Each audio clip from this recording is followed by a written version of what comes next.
몬스터 시사정치 팟캐스트의 안티에이징. 오늘도 뉴스와 썸 타는 두 남자의 수상한 정비소 문을 엽니다. 안녕하세요. 저는 서울말 쓰는 꿀잼 김광진입니다. 하트 유발자 정주식입니다. 예.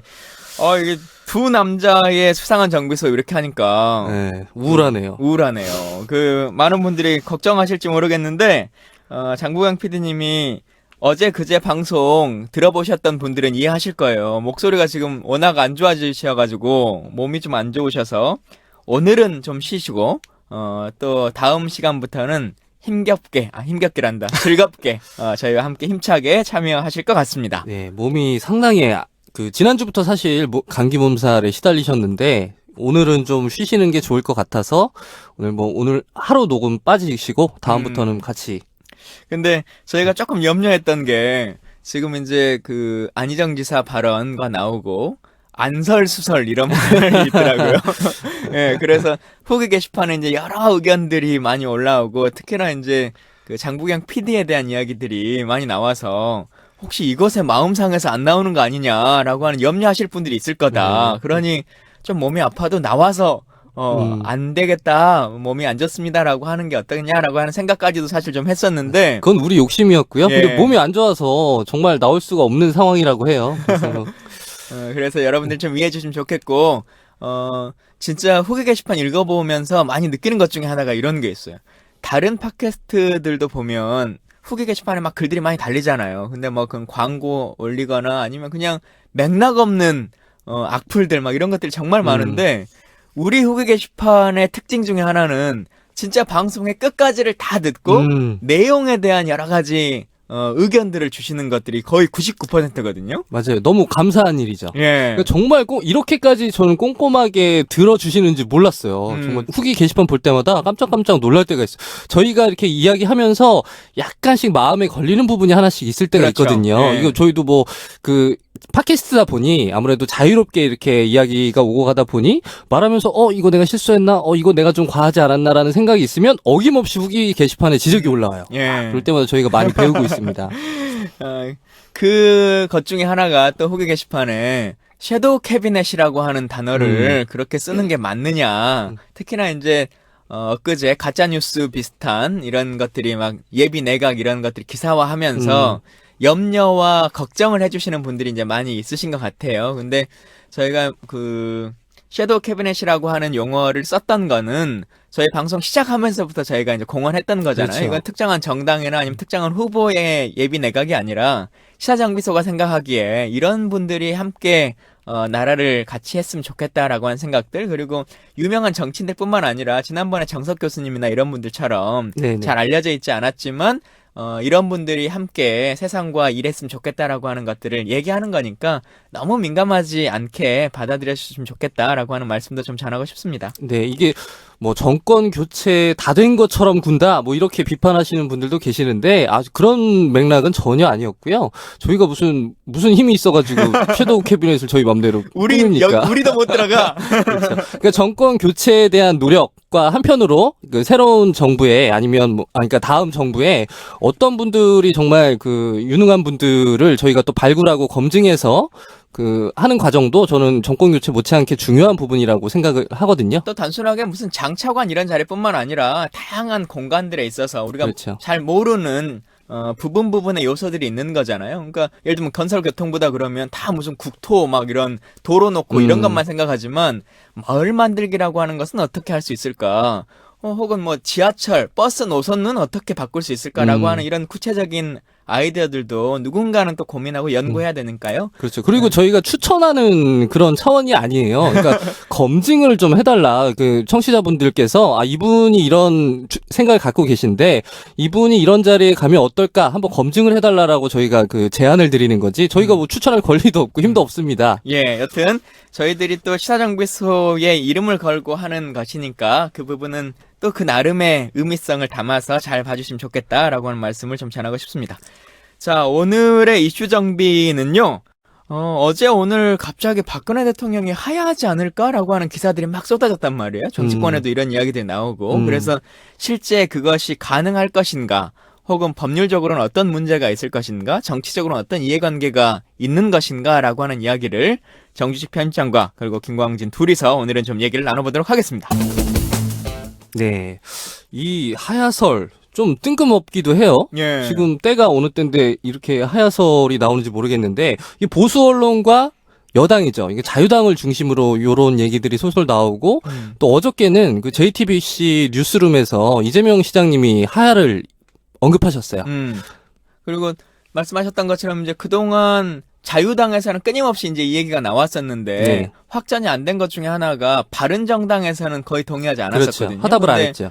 바른정당에서도 이와 관련한 이야기들을 조금씩 꺼내고 있단 말이에요. 네네. 그러다 보니까 실제 그런 일들이 벌어지지 않을까라고 하는 생각들도 하게 되는 것 같은데 사실 하야 얘기가 처음에 나왔던 건 탄핵 국면이 되기 전이었죠. 그렇죠. 그래서 탄핵이냐 하야냐라고 하는 논쟁이 막 있을 때 광장의 민심은 처음에는 하야로 네.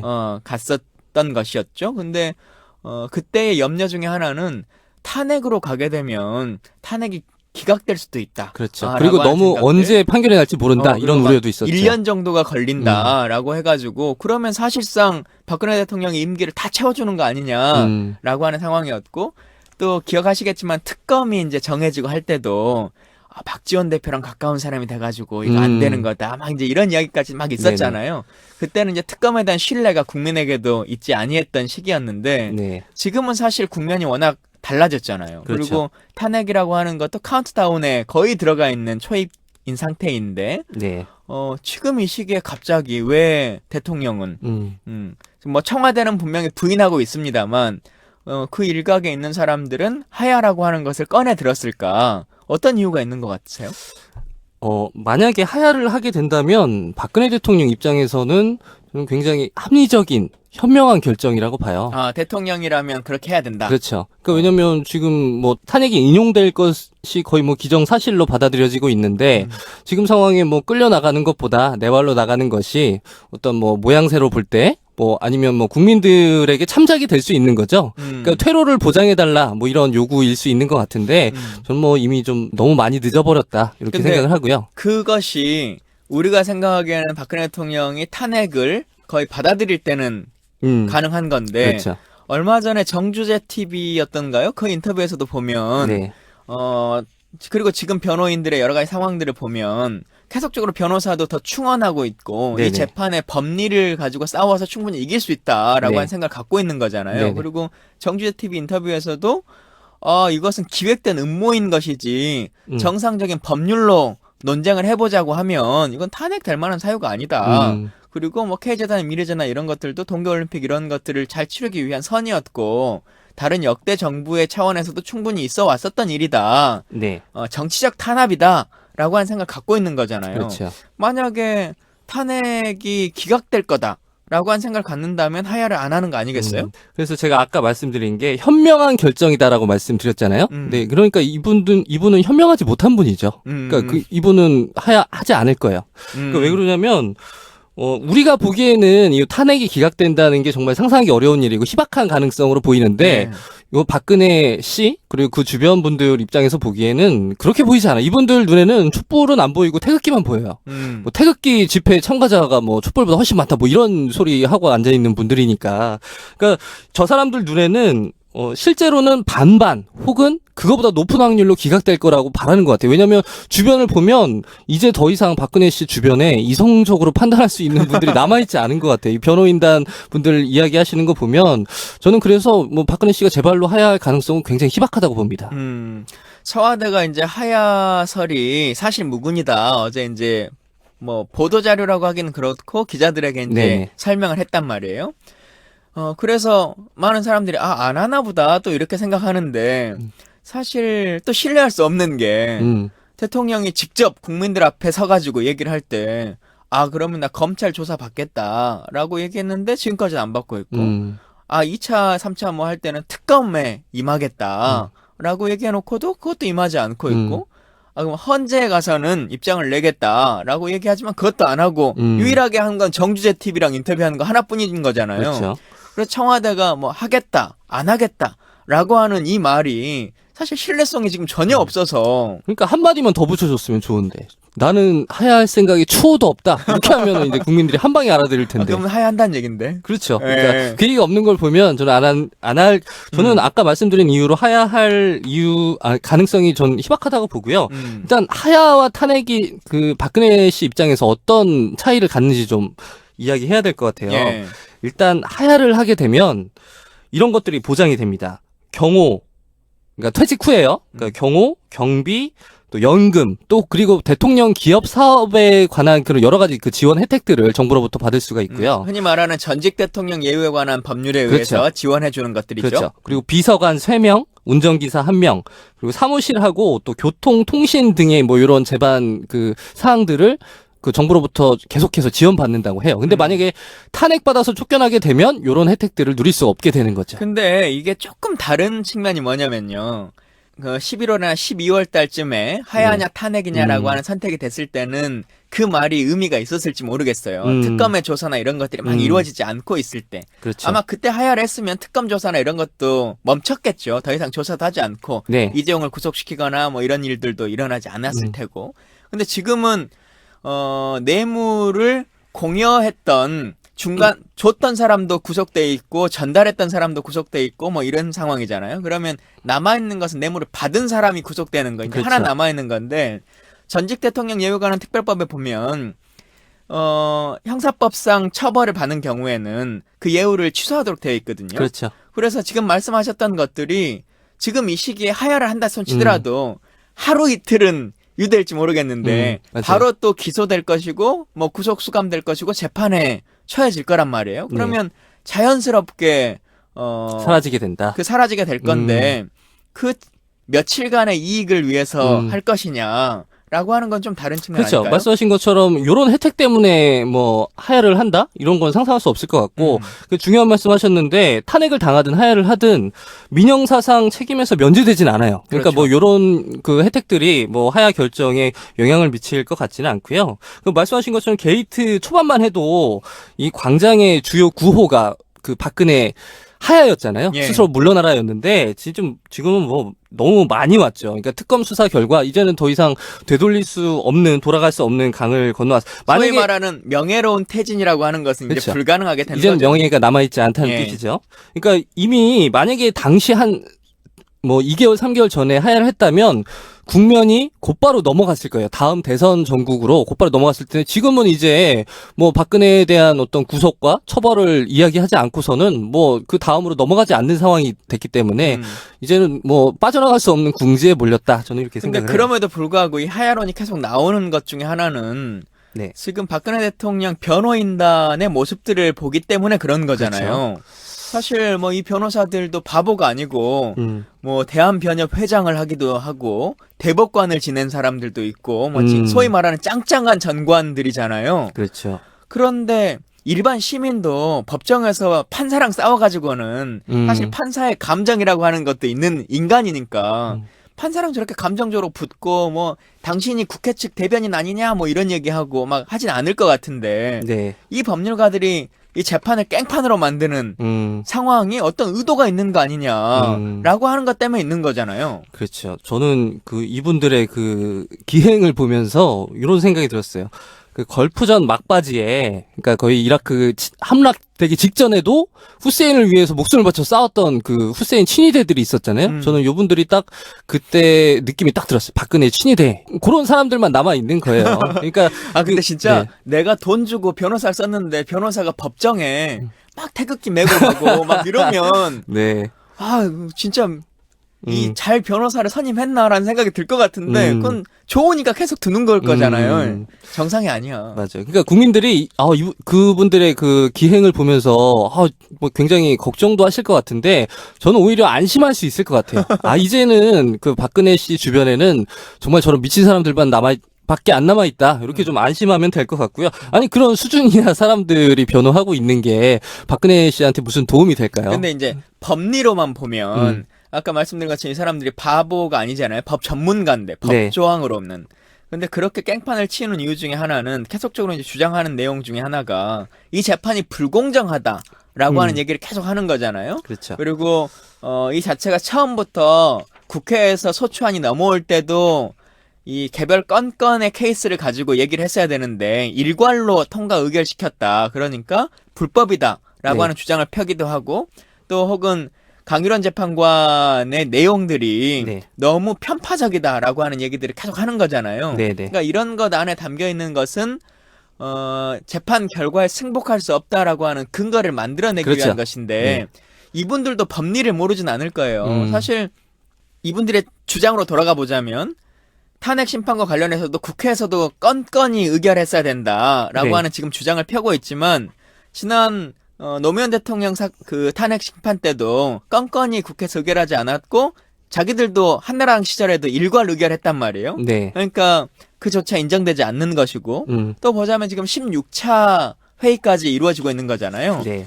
만약에 이 소추 자체가 잘못된 것이다 했으면 1차 재판 때 이 문제 제기를 해야 되는 거죠. 근데 자기들도 아무 문제가 없으니까 16차까지 계속 정상적인 재판을 다 임해와 놓고 마지막 와서 처음부터 공소 자체가 잘못된 거다라고 얘기를 하니까 뭐 말이 안 되는 얘기죠. 말이 안 되는 건데 네네. 문제는 뭐냐면 정치라는 걸 해보면 이런 것 같아요.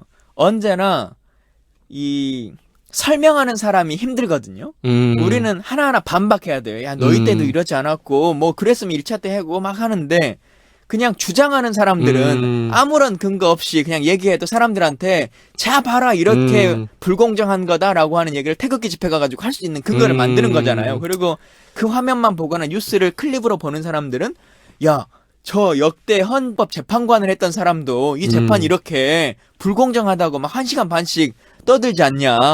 자, 이런 걸 보면 얼마나 우리 대통령이 탄압받고 있느냐. 네. 이 불공정한 재판 그 사람들이 말한 것처럼 인민재판 받고 있는 거 아니냐라고 하는 것들에 대한 근거를 만들고 있는 거죠. 맞아요. 그 수세보다 공세가 유리하다는 거죠. 그렇죠. 그러니까 뭐 최선의 방어는 공격이다. 뭐 이런 말씀이신데 말 그대로 그냥 이건 프로파간다에 불과하죠. 이거 논리적으로 어떤 반박의 의미가 있는 게 아니라 그냥 정말 뭐 대국민 호소, 그러니까 지지 세력의 어떤 결집을 위한 호소라고 보는데, 그러니까 아까 그 헌재 그 변호인단이 그렇게 기행을 하고 있는데 어떤 메시지가 있는 거 아닌가라고 이렇게 말씀하셨잖아요. 그 메시지 중에 하나가 저는 이런 거일 수 있다고 봐요. 그러니까 저희가 극단적인 상상까지 해보면 이런 말씀도 하셨어요. 그 변호사분이 뭐 만약에 탄핵이 인용이 되면 아스팔트가 피로 물들 것이다. 거의 뭐 내란을 뭐 선동하는 발언을 하셨는데 이거는 그 진짜 아주 그 위험한 메시지일 수 있죠. 저는 극단적으로 이게 만약에 탄핵이 기각될 경우에 군부의 친위 쿠데타까지도 한번 상상을 해봤어요. 그러니까 예를 들면 제가 그 구사단에서 근무했었거든요. 그러니까 그 부대가 무슨 부대냐면 12.12 쿠데타 때 그 직접 참여를 했던 그런 부대였는데 그 구사단 사단장실에 가면 지금도 그 사단장실 한켠에 5.16 때 참여했던 그 기록, 쿠데타의 기록들을 아주 자랑스럽게 전시를 해놨거든요. 그러니까 군부의 민심이라는 건. 우리 사단장이 이렇게 대통령까지 그렇죠. 됐다, 이런 거. 그렇죠. 이거는 뭐, 친위 쿠데타라는 거는 사실 뭐 아주 사단장 한두 명의 오판으로도 가능한 거거든요. 그것이 뭐 성공하고 말고 그건 그 다음의 문제겠지만 저는 요런 아주 위험한 상황까지도 이분들이 어쩌면 바라고 있지 않을까. 협박하고 있는 거잖아요. 이거 뭐 아스팔트가 피바람에 불 수도 있는데 이거 탄핵 인용할 거야? 뭐 이렇게 계속 협박을 하고 있는 거죠.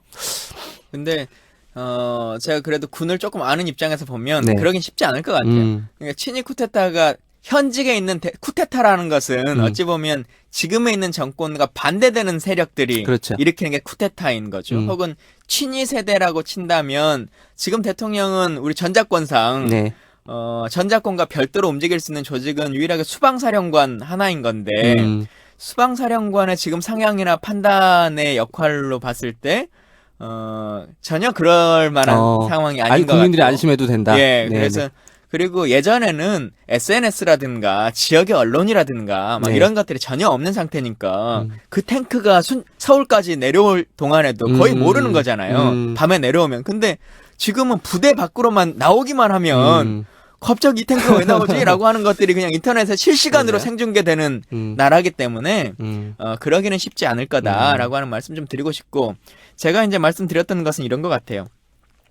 자진하야설이 나오는 배경 중에 하나가 이 재판의 깽판을 만들어내는 건 결국은 대통령의 정치적 입장에서 보면 이러나 저러나 대통령이 물러나기는 마찬가지가 되는 상황이에요. 네. 그러면 남아있는 앞으로의 삶을 어떻게 할 그렇죠. 것이냐라고 하는 것이 이제 중요한 키가 되는 것인데, 그게 대통령 본인뿐만 아니라 주위에 정치를 하고 있는 사람들에게도 마찬가지인 거죠. 대통령이 어떻게 물러나거나 혹은 어떻게 쫓겨나는 것이 우리 지지자들에게 가장 피해자 코스프레 혹은 정치적 메시지라고 하는 것을 줄 수 있을 것인가라고 하는 건데, 재판이라고 하는 것이 결정 나면 사실 누구도 뭐라고 말하기가 쉽지 않아요. 네. 예.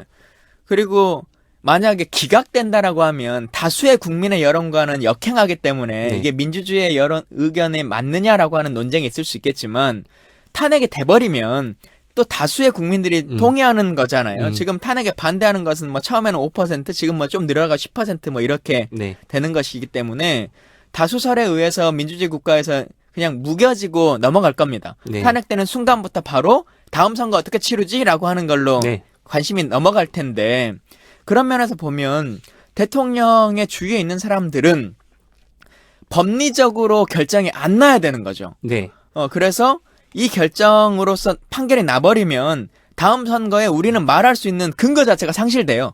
대통령은 이미 법적으로 처벌받은 문제아가 되는 것이거든요. 네. 그래서 선거 하루 이틀 전에 하야할 거다. 그러면서 선언의 메시지를 하겠죠. 이 재판은 그동안의 재판 결과에서 보여진 것처럼 불공정한 거였기 때문에 나는 이것에 대한 납득할 수 없다.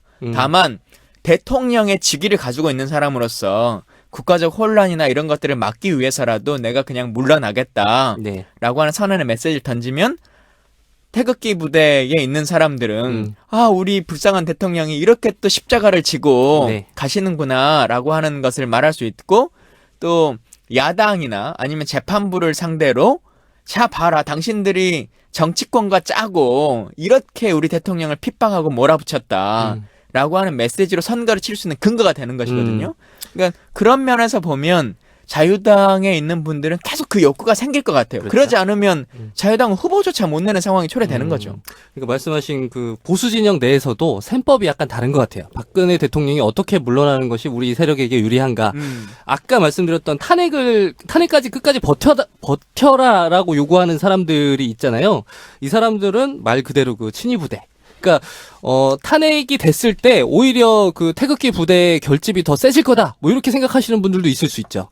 근데 말씀하신 그 하야했을 때 오히려 박근혜를 순교자로 묘사하면서 하야했을 때 더 결집이 일어날 거다라고 그 생각하는 게 아마도 그래도 조금 합리적인, 이미 그 박근혜 대통령에게 등을 돌린 보수 세력의 일반적인 정서인 것 같아요. 근데 그럼에도 불구하고 지금 끝까지 저는 그 탄핵을 기대하는 사람들은, 그러니까 탄핵이 인용되길 기대하는 사람들도 있을 것 같아요. 그럴 때 오히려 더 그 태극기 부대의 활동이 격해지고 더 그 결집이 더 크게 일어나서 다음 선거에도 도움이 되지 않을까, 그렇게 생각할 수도 있지 않을까요? 근데 우리가 흔히 진짜 재판이 결정 나버리면 뭐라고 말하기가 참 쉽지 않아요. 예를 들면 가장 강한 의견들을 표출하고 있는 그 집단 중에 하나가 흔히 말하는 이제 민주노동당이나 이 세력 분들이 있잖아요. 네. 광장에서의 본인의 의사를 가장 잘 표출하는. 근데 정당 해산 결정이라고 하는 진짜 극악무도한 사태까지가 벌어져도 결정이 나버리면 사실 어떻게 하기가 참 쉽지 않거든요. 그리고 그것에 대해서 반론을 제기한다는 게 이 국가 시스템이라고 하는 것을 완전히 부인하지 않으면 쉽지 않은 거여서, 저는 하야한다면 정치적인 메시지로서의 역할을 할 수 있지만 탄핵이 결정 나버리면 대통령의 주위 세력들은 완전히 그냥 와야 될 것이다. 라고 하는 생각은 같습니다. 근데 저는 그럼에도 이 태극기 부대 요 세력들이 아무 액션도 하지 않고 그냥 순순히 승복할 거다라고는 상상 못 하겠어요. 그래서 근데 그럼에도 불구하고 박근혜 대통령 구속되고 처벌받아야 되겠죠. 그렇죠. 어저께 이재명 그 시장이 JTBC 뉴스룸에서 이런 얘기를 하셨는데 좀 인상적이었어요.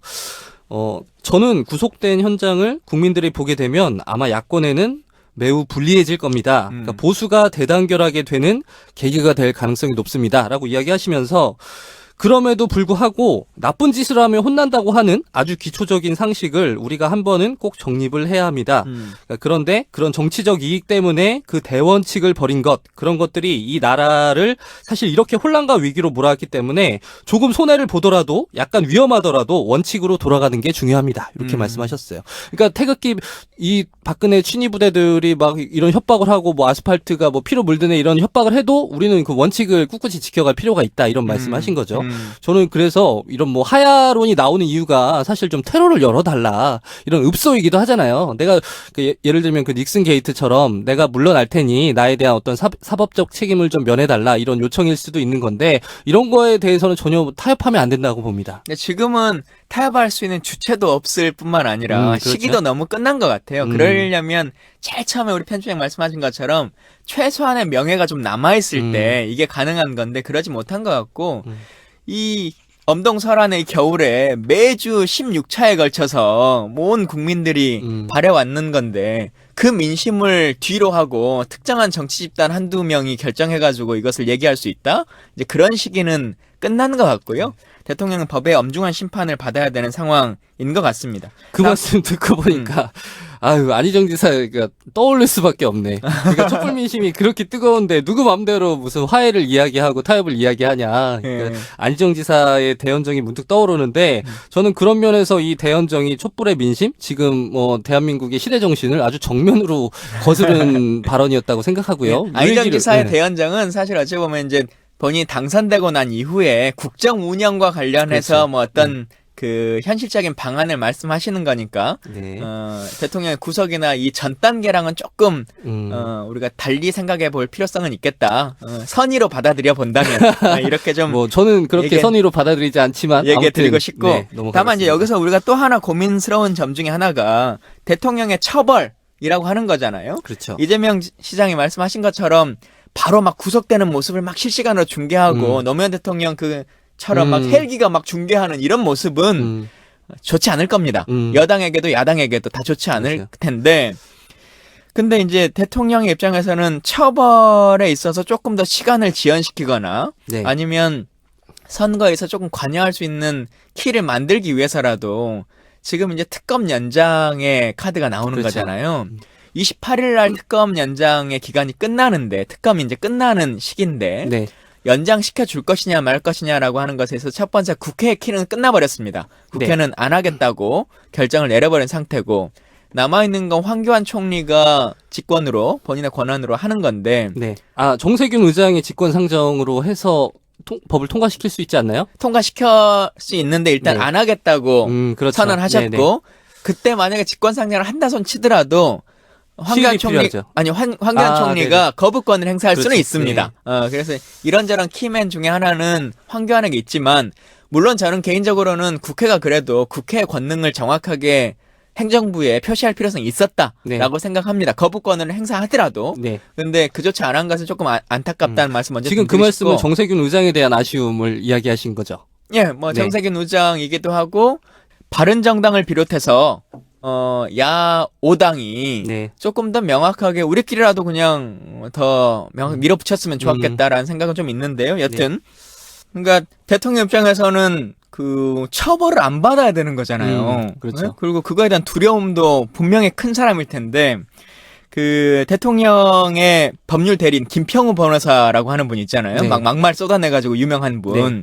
이분이 뭐라고 말하냐면 탄핵이 인용되면 박근혜 대통령은 종신형이 될 거다. 잘 알고 계시네요. 아주. 이걸 박근혜의 변호인이 얘기를 했단 말이에요. 네네. 그러니까 심각한 문제다라고 하는 얘기를 했는데 그것에 대한 두려움을 안고 있는 사람 입장에서는 또 여러 가지 루머와 뭐 음모론이라고는 그렇지만 루머들이 나오는 것 중에 하나가 망명하지 않겠느냐라고 하는 얘기들이 나온단 말이에요. 어떻게 생각하세요?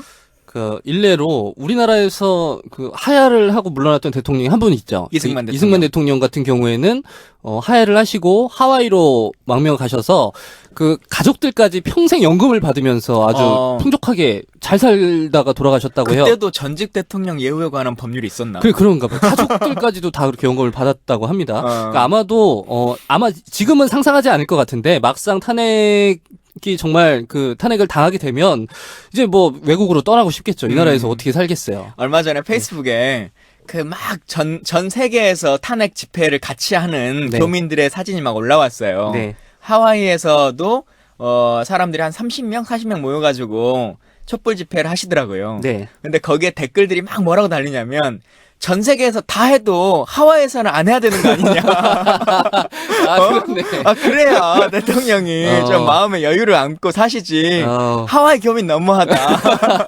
그렇네요. 두 네. 번 중이는. 이런 말까지 막 나오기도 했던데. 이분 그러면 하와이 못 가고 그럼 어디로 가야 되나요? 스위스 계좌가 있으니까. 스위스 계좌는 꼭 스위스에 가야 출금할 수 있는 건가요? 그 아버지의 계좌가 막 잔뜩 있다 그러잖아요. 본인이 가야 뭐 서명하는 거 아니에요? 영화에서 보면 막 이렇게 그런가요? 들어가가지고 직접 뭘 하잖아요. 안 써봐서. 그러게. 계좌, 비밀 계좌 이런 거 없으신가요? 근데 저는 이분 뭐 바로 탄핵 당하면 바로 뭐 출국 금지 되지 않을까요? 근데 지금 사실상 기소 정지를 시켜놓은 거니까 그렇죠. 범죄자의 리스트를 올려놓은 거잖아요. 근데 헌법상 바로 소출을 못하니까 그런 거기 때문에 출국 금지 상태라고 보는 게 맞을 것 그렇죠. 같아요. 네. 특검 연장이 정말 중요하네요. 유일한 방법 중에 하나는 그래도 나 대통령이니까 해외 순방 갈래. 나 G20 정상회담 갈래. 남은 기간에 라고 해가지고 네. 그 핑계로 진짜 웃기겠다 그러면. 아니 근데 간다고 하면 비행기를 막을 수 있는 방법은 없을 것 같아요. 그냥 각국의 정상들이 박근혜한테 뭐라고 할까요? 아니 그 독재자 나라들 있잖아요. 이런 아프리카 데로 이런데. 막 가가지고 갑자기 만날 일이 있다. 라고 비행기 띄우면 그러네요? 어떻게 할 거예요? 저는 뭐 북한도 나쁘지 않은 것 같아요. 북한도. 예, 그런데 많은 분들이 궁금해하시는 것 중에 하나가 박근혜 대통령이 만약에 자진 사퇴를 하면 하야를 하게 되면 탄핵 심판은 어떻게 진행되는 거냐 뭐 이런 그 의문이 있으실 것 같은데 요거는 좀 해석이 다른 것 같아요. 이게 탄핵 심판이 중단되는 게 뭐 맞다 이렇게 생각하시는 분들도 계시고 근데 해외 사례를 보면 하야는 하야고 탄핵은 어떤 그 사법적인 그 파면 징계 절차의 의미를 갖기 때문에 하야와는 별개로 탄핵 심판은 계속 진행돼야 된다 뭐 이렇게 생각하시는 분들도 있는데 근데 이거는 저는 실제로 벌어지지 않을 일이기 때문에 박근혜 하야는 일어나지 않을 일이라고 생각하기 때문에 뭐 이런 걱정 안 해도 될 것 같아요. 근데 이제 법리로 보면 이런 것 같아요. 그러니까 재판이라고 하는 것이 고소고발의 주체인 당사자성이 상실되면 그 자체의 재판을 할 수 있을 만한 실익이 발생하지 않는 거잖아요. 그러면 실익 상식의 문제 때문에 재판을 멈춥니다. 그냥 선고가 기각되는 상태가 되는 거죠. 그러니까 예를 들면 어떤 사건을 벌어지고 있는데 자살을 한다거나 사망하는 경우가 벌어지면 죄를 선고를 내려도 그것을 감옥 갈 사람이 없으니까 그만두는 거죠. 근데 이제 이 재판, 헌법재판 같은 경우는 좀 다른 차이점들이 있는데 당사자성이 상실된다 손 치더라도 이 재판의 결정을 내려서 앞으로 있을 만한 사건에 대해서 본보기를 낸다거나 아니면 법에 대한 취지에 대해서 명확하게 헌법재판소가 해놓을 필요성이 있는 것. 예를 들면 뭐 이런 거겠죠. 내가 전투 경찰이었다. 전경이다. 라고 하는 거여서 전경인데 어떤 문제 제기로 헌법 소원 같은 걸 한단 말이에요. 내가 인권 침해가 전경 제도가 문제가 있다. 근데 전경을 이제 끝나버려. 전역해버려. 그러면은 전경이 아니니까 이걸 재판을 내려줘도 당신의 복무를 줄여주거나 늘리거나 뭐 할 수 있는 게 아니잖아요.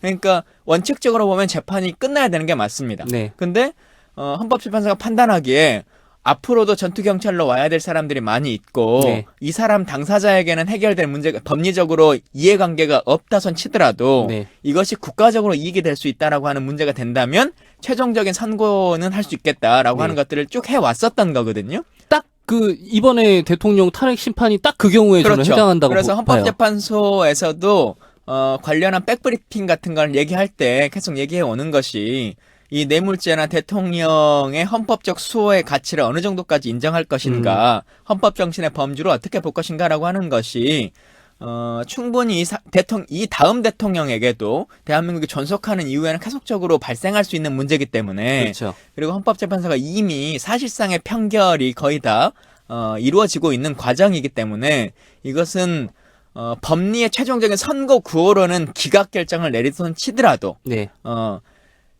판결의 내용으로서는 탄핵이다, 아니다라고 하는 것들을 명시할 수 있는 범주다라고 하는 것들은 말하고 있는 거죠. 그 말씀하신 이유 때문에 독일 같은 경우에는 대통령이 탄핵 심판 도중에 사임을 하더라도 그 탄핵에 대한 그 선고를 내리게 못 박아놨다고 합니다. 네. 이게 조금 다른 케이스인데요. 공무원 같은 경우가 아예 법에 명시되어 있는 거죠. 그러니까 뇌물죄 같은 것이 문제가 생기면 네. 대부분의 공무원들은 빨리 옷을 벗습니다. 네. 공무원 이 윤리위원회나 이런 것들의 판결이 나버리면 연금 문제나 뭐 이런 것들이 발생하니까 내부 조직의 이익을 위해서 네. 사람들이 야 그러면 나 빨리 옷 벗고 나가라 라고 하는 걸로 봐준단 말이에요. 네. 그래서 아예 법에 못 박기를 재판이 진행 중이거나 이러한 내부적인 문제가 발생했을 경우에는 스스로 사임을 못하도록 사표 수리가 안 되네요. 사표 수리가 안 되도록 그래서 법에 의한 결정에 의해서 이 사람이 향후 거치가 결정되도록 해놨거든요. 근데 대통령을 비롯한 정무직에 대해서는 사실 법이 좀 불온전하기 때문에 그리고 공무원이 아닌 상태에서 정무직이 나 안 할래라고 하는 것을 진짜 말 그대로 그 평양감사도 나 싫으면 못 한다고 하는 건데 이제 그래서 좀 못했던 건데 앞으로는 이제 이걸 제도화하는 것도 필요하겠다. 맞아요. 근데 대통령 자리가 평양 감사 자리가 아니잖아요. 나 싫다고. 그러니까 예전에 뭐 노무현 대통령이 가장 많이 비판받았던 것 중에 하나가 대통령 못 해먹겠다. 이런 말씀은 대통령 자리에서 할 수 있는 자리는 아닌 것 같아요. 그래서 저는 그 독일처럼 이거 억지로 이런 그 스캔들에 휘말렸을 때 혼자 그 유유히 물러날 수 없도록 이렇게 법으로 좀 못 박을 필요가 있을 것 같아요. 대통령이 그 자기 마음대로 사임한다 그러면 그거 어떻게 해요? 근데 이게 또 여러 가지 케이스들이 있어요. 예를 들면 문영표 보건 그 얼마 전에 국민연금공단. 사퇴하셨죠. 네. 근데 많은 사람들이 너 왜 사퇴 안 하냐라고 얘기한단 말이에요. 550조나 되는 이 국민의 피 같은 돈을 감옥 가 있는 놈이 어떻게 좌지우지하고 결정할 거냐라고 얘기한단 말이에요. 그러면 문영표는 또 얘기하잖아요. 반대로. 나 아직 무죄 추정의 원칙에 의해서 재판이 끝나지 않았다. 난 그냥 기소만 됐을 뿐이다. 라고 얘기하고 있는 또 여러 가지 것들이 있기 때문에 그 대통령의 입장에서는 박근혜 씨의 입장에서는 지금 특검이 유지되는 상황. 그러니까 지금 우리가 그 3월 10일께 정도 혹은 맥시멈 13일째를 네. 그 선고일로 보는 거지 않습니까? 그러면 10일 날이라고 우리가 생각을 해보고 네. 하야를 만약에 한다고 치면 9일이나 8일이다라고 하는 얘기잖아요. 네. 결국 이거는 무슨 날짜랑 그 맞물리냐면 28일이 지나고냐 아니냐라고 하는 그렇죠. 거거든요. 그러니까 28일 날 만약에 연장이 되면 특검이 있는 상태예요. 네. 특검은 지금 대통령 구속하겠다라고 하는 입장을 명확하게 하는 거잖아요. 근데 특검이 없어지고 나면 이 재판이 다시 또 검찰로 이관되는데 네. 잘 아시는 것처럼 처음에 검찰이 조사할 때는 뇌물죄 부분에 대해서 아주 느슨하게 생각했단 말이에요. 네. 그래서 대통령에 대한 기소에 대해서도 힘있게 받아들여지지 않을 거고. 이재용도 구속됐는데 이제는 그렇게 못하겠죠. 근데 그런 것과는 또 다를 것 같아요. 검찰의 수사 라인이 뭐 우병우나 김기춘 라인이 장악하고 있다. 뭐 이런. 그것과는 별도로도 그렇게 강하게까지 밀어붙일 만큼의 의지를 갖고 있지 않을 거다라고 하는 생각이 좀 들어서 네. 대통령은 특검이 연장 안 되면 어차피 검찰로 가도 나 바로 구속 안 되지 않을까라고 하는 그 생각도 조금 하실 것 같은데 저는 여기서 황교안 씨가 정치적 판단을 해야 될 때가 왔다고 봐요. 그러니까 자, 황교안에게 정비를 좀 해주시죠. 그렇죠. 정치적 정비. 이 무렵에서 만약에 3월 28일까지 끝까지 연장을 안 하고 버틴다? 이것이 이분이 출마를 생각하고 있다면 그것이 차기 대선에서 자기한테 유리할까? 저는 아니라고 보거든요. 그래서 저는 아마 지금 대한민국에서 가장 그 큰 고민을 갖고 있는 분이 황교안 씨일 것 같아요. 근데 황교안은 대통령의 표를 얻어야 네. 태극기 이 집회에 나오는 사람들의 표로 당선돼야 되는 거잖아요. 그런데 아까도 말씀드렸듯이 이제 보수 세력의 셈법이 조금 다르잖아요. 그러니까 방금 말씀하신 그런 태극기 세력도 있지만 제 생각에는 합리적인 다수의 보수 세력은 이미 지금 뭐 중도 표심으로 많이 넘어온 분들이죠. 이런 분들은 대통령과 이미 많이 등을 돌렸어요. 이분들의 표를 가져오지 않으면 황교안은 지금의 지지율에서 어떻게 점프를 할 수가 없는 상황인데 그 사이에서 아마 고민을 하실 그러니까 거다는 안희정 거죠. 지사가 중도표를 그렇죠. 확보하듯이 그렇죠. 이분도 뭐 진보까지는 아니더라도 그렇죠. 중도에 있는 사람들의 표를 좌클릭을 확보해야 할 수밖에 되는데. 없죠. 그렇죠. 이 좌클릭의 첫 번째 키워드가 이 탄핵. 저는 오히려 반대로 황교안 씨가 특검을 연장을 하는 순간 저는 지지율이 5%에서 10%까지 올라갈 수도 있다고 봐요. 아, 차라리 원칙주의나 뭐 이런 것들을 그렇죠. 딱 명확하게 해가지고. 그것도 있고 박근혜 세력과 확실하게 등을 진 사람이다라는 걸 선언을 하는 거죠. 그러니까 태극기에서 한 뭐 몇 프로 빠져나갈 수 있겠지. 근데 그분들은 또 사실 선택할 카드가 없으니까 그렇죠. 막판에는 그렇죠. 황교안을 찍을 수밖에 없는 게 그렇죠. 되겠죠. 그래서 저는 굉장히 궁금하기도 하고 황교안 씨가 저는 이 출마 선언의 시점 이런 것도 굉장히 궁금해요. 만약에 탄핵을 특검 연장을 한 다음에 박근혜 씨가 구속된 이후에 만약에 그 거의 비슷한 시점에 출마 선언을 본격적으로 하고 나면 저는 진짜 5%에서 10% 의미 있는 수준의 지지율 점프가 일어날 수도 있다고 봅니다. 근데 탄핵이 딱 선고가 돼버리면 네. 그날부터 바로 이제 대선이 시작되고 그렇죠. 또 현재 있는 법률에 의하면 권한대행이 선거 일정 지정과 이런 것들을 쭉 하도록 돼 있거든요. 50일 이내에 네, 하도록 네. 되어 있거든요. 네. 그래서 만약에 출마를 한다면 선고 전에 해야 가능한 거지. 본인이 선거 일정과 선거 주무기관으로 있다가 나간다는 것은 조금 근데 어불성설이 돼서 맞는 말씀이신데 이미 그런 모양새는 만약에 그런 어떤 도의나 어떤 명분을 따진다면 황교안 씨는 출마 안 하는 게 맞죠. 그런 것까지 따지자면. 근데 또 반대로 보면 만약에 선거 전에 출마를 하면 네. 그 태극기 집단이나 이런 분들의 입장에서는 음. 탄핵이 받아들여지는 걸로 당연히 네가 생각하고 지금 출마하는 거야? 라고 하는 얘기를 또 할 수 그렇죠. 있는 거잖아요. 그렇죠. 진짜 편집장 말씀처럼 가장 대한민국에서 머리 아픈 일주일을 보내고 있을 만한 사람인 것 같은데 결과를 조금 더 지켜봐야 될 것 같고요. 네. 우리가 이 국면에서 또 고민해야 될 게 이 국정농단이라고 하는 것을 박근혜와 최순실 둘이서만 짝짝꿍 해가지고 한 게 아니잖아요. 그렇죠. 진짜 많은 사람들이 있고 이 사람의 당선을 시키려고 어찌 보면 모르고 당선시키려고 하는 사람들도 있었죠. 그냥 네. 당을 지지하거나 뭐 이런 여러 가지 것들로 인해서. 근데 최순실에 대한 상황들도 알고 뭐 이런 그 수뇌부들 그 사람들은 아무런 책임도 지금 안 지고 있는 거잖아요. 그냥 당 간판만 바꾸고 그대로 있고. 근데 그러한 희생정신 하나도 아무도 없는 것도 결국은 이 박근혜 정부의 현실의 민낯을 딱 보여주고 있는 것 같아요. 요게 되게, 그러니까 박근혜, 일단 행정부는 무너졌잖아요. 이제 새로운 행정부가 들어설 건데, 이제 남아있는 그 입법 권력의 문제를 어떻게 할 것인가에 대해서 이제 야권이 좀 분열이 되는 것 같아요. 그러니까, 그래서 안희정의 대연정이 그 난타를 당하고 있는 게, 껴안고 갈 수밖에 없다라는 주장인 거잖아요. 근데 또 이재명 시장 같은 분들은 이분들에게도 어떤 식으로든 책임을 묻겠다라는 건데 현실적으로 그 입법 권력에게 자유당, 바른정당 이분들한테 어떤 식으로 책임을 물을 수 있을지 사실 모호한 게 사실이에요. 이거 어떤 식으로 물을 수 있다고 보세요? 뭐 물론 이제 국민들이 다음 선거에서 그렇죠. 심판하실 수는 있겠지만 4년 남았어, 근데. 3년. 3년. 3년 남았는데 3년 지나면 또 어떻게 이 사람들이 포장을 해가지고 또 지역구에서는 열심히 또 뛰는 사람들이니까 대통령과는 별도로 또 나는 내 역할이 있는 거 아니냐라고 네. 할지도 모르겠고 또 그때쯤 되면은 새로운 대통령에 대한 기대 그 후보에 기대 가지고 이 사람을 위해서 내가 또 열심히 뛴다 이렇게 할 수도 있겠죠. 근데 단 한 명도 물러날 사람이 없을까요? 그렇죠. 의원직을 버릴 사람이? 이정현 의원님 지금 뭐 하시는지 좀 궁금합니다.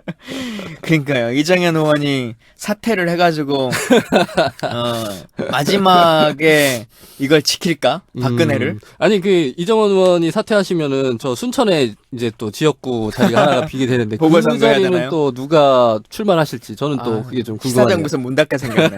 큰일 났네. 예. 문 닫게 되나요? 그렇게 되면? 순천에서 방송하죠. 그럴까요? 예. 너무 먼데 거기. 의원님, 이정현 의원님, 자리 지켜주세요. 저희 시사정비소는 계속 되니까. 네. 왠지 후기 게시판에 편집장님에 대한 비난의 글들이 막 넘쳐날 것 같은데. 네. 자, 우리가 대통령의 잦은 하야설 뭐 이런 얘기들 계속 나눠봤는데, 뭐, 물론 답은 없습니다.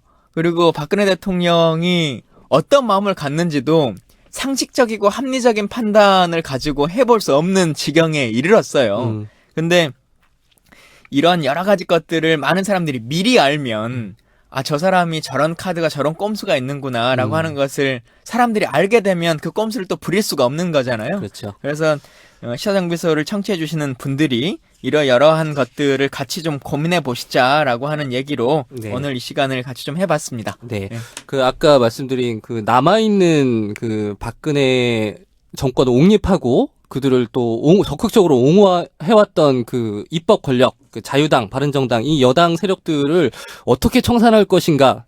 그러니까 현실적으로 뭐 제도권 안에서 그분들을 어떻게 정치적 책임을 물을 수 있는 방법은 없는 것 같아요.